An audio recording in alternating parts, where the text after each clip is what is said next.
ఓ సిట్టి ఏటి పోతుండ్రు? ఇట్రా అండి.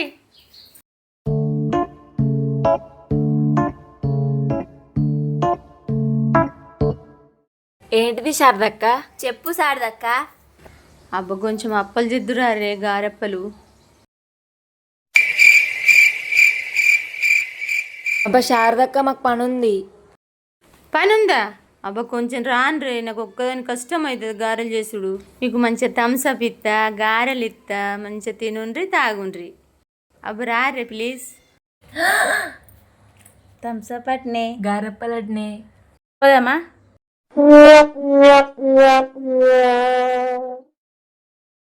అనే శారదక్క అప్పలు చేసుడు అయిపోయినాక మనకు అప్పలు ఇస్తుంది ఆనే. థమ్స్అప్ కూడా ఇస్తుంది అనే.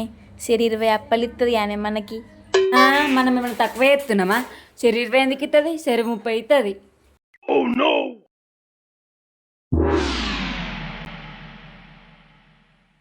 అప్పలు మంచిగా ఎత్తురు.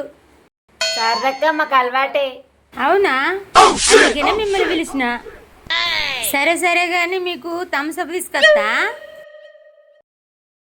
మంచిగా ఏంరి. అనే శారదక్క ఇంత మంచిదే, మన బాధ అర్థం చేసుకొని థమ్స్అప్ తెస్తా అనుకుంది. అవునే. అవునా? నిజమా?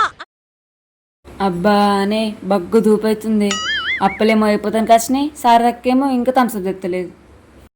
అవును, నాకు కూడా దూపవుతుంది.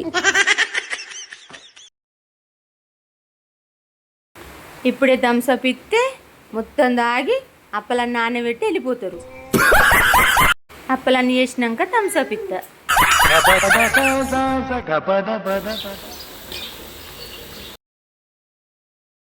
ఆనే అటు ఎండ కొడుతుంది, ఇటు కాల్చడం అయిపోవట్టే. శారదక్కేమో ఇంకా థమ్స్అప్ తెత్తలేదు.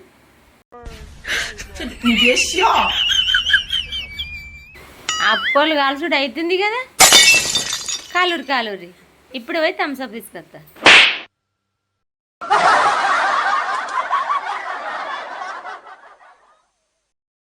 పిల్లలకు దూప బాగా అవుతున్నట్టుంది. ఇది నేను చూడలా. ఇగో దూప అవుతుందా, తాగుండ్రి.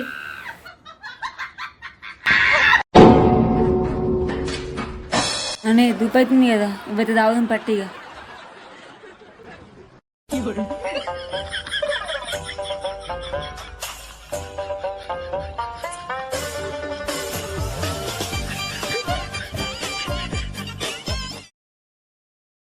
అనే ఆకలి బాగా అవుతుంది, పోదాం పాయే.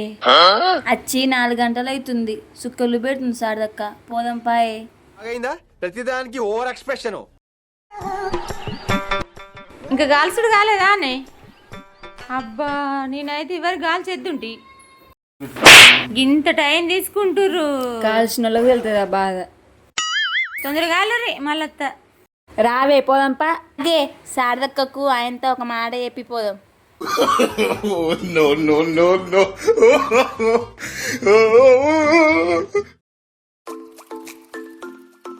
శారదక్క దేవులలాగా అలంకరించినావు. అప్పటి నుంచి నువ్వు ఒక్కదాన్ని చూసుకుంటున్నావు శారదక్క. అంకులేడి? అవునా, మా ఆయనకు నేను సర్ప్రైజ్ ఇస్తా. ఎందుకంటే మా ఆయన రాక ముందుకు ఇవన్నీ అలంకరించి పెట్టిందనుకో, వచ్చినాక నన్ను బాగా మెచ్చుకుంటాడు. ఏందండి మా డాడీకి చాలా గ్రేట్ అండి మీరు. అచ్చిరా అంకుల్, రండి.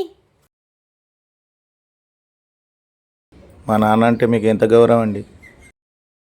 నాన్న నన్ను వేసి పెట్టిపోయిన మా నాన్న. మదిలో ఎంతో దిగులే ఉన్నా నవ్వుతూ నన్నే పెంచావు నాన్న.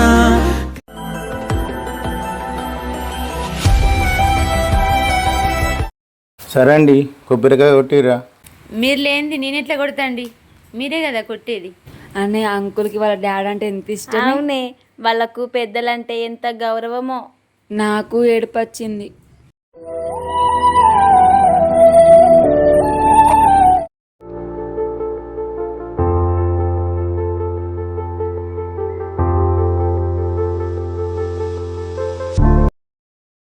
సిగరెట్ నీకు ఇష్టం, తాగు నాన్న. నువ్వేలేని నేనే లేను.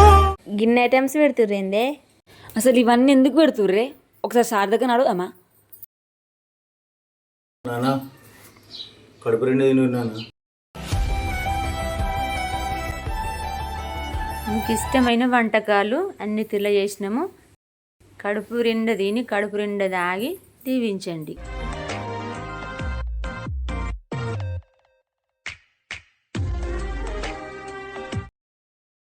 శారదక్క పోయేత్తాం. కూర్చోండ్రే, తినిపోదురు కూర్చోండ్రి. పొద్దు నుంచి ఏం తినలేరు, మిమ్మల్ని గట్ల వదిలిపెడతానా నేను? కడుపు నిండా తిని ఇంటికోండ్రి, కూర్చోండి.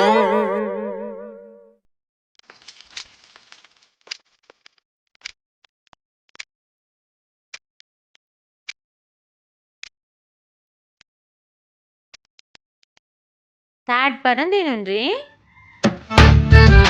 శారదక్క గన్నిగానం పెట్టినావు, వాళ్ళు తింటారా? వాళ్ళు ఎందుకు పెట్టినావు శారదక్క? అంటే వాళ్ళు పెద్దలు కదా, పెత్తరామాస అంటేనే పెద్దలకు వస్తుంది. పెత్తరామాసకు ఒక్కసారి సంవత్సరం ఒకసారి వస్తారు. వాళ్ళ కడుపు నిండా ఇష్టమని అన్నీ అండి పెట్టాలి. వాళ్ళని మెప్పించుకుంటేనే కదా వాళ్ళు ఎంత ఆనందపడితే మన ఇల్లు అంత ఆనందంగా ఉంటుంది. వాళ్ళని మాత్రం మనం ఎప్పుడు మర్చిపోవద్దు. వాళ్ళు బతుకున్నప్పుడు కూడా మనం చాలా సంతోషంగా చూసుకోవాలి పెద్దలని. ఇప్పుడు మనం అత్తమ్మ వాళ్ళని తల్లిదండ్రులని గౌరవించుని నేర్చుకోవాలి. ఇప్పుడు వాళ్ళు కాలం అయిపోయినరు కదా, వాళ్ళని ఇప్పుడు కడుపు నిండా అరుచుకోవాలి. వాళ్ళు ఆనందంగా ఉంటేనే మన ఇల్లంతా ఆనందంగా ఉంటుంది. వాళ్ళని మెప్పించుకుంటేనే మనం ముక్కోటి దేవుడిని మెప్పించుకున్నట్టు. పెద్దల గురించి ఎంత గొప్ప చెప్పినా శారదక్క. కొంతమంది అయితే అత్తమామల్ని అస్సలు పట్టించుకోరు. నేను చూసి నేర్చుకోవాలి. మన జన్మించిన వాళ్ళని మర్చిపోతే మనల్ని మనం మర్చిపోయినట్టు. అని శారదక్కని తప్పు అర్థం చేసుకున్నామే. వాళ్ళ కడుపు కాదే, మన కడుపు కూడా నింపింది. ఈ గారెప్పలు మీ అమ్మకి పోండ్రి. ఎవరి దాకా ఎటు వేయండ్రా అని మీ అమ్మ మిమ్మల్ని తిడితే సరదక్క గారెప్పలు ఇచ్చిందా అని చెప్పుండ్రి. సరే శారదక్క పోయేత్తాం. పోయిరండ్రిగా.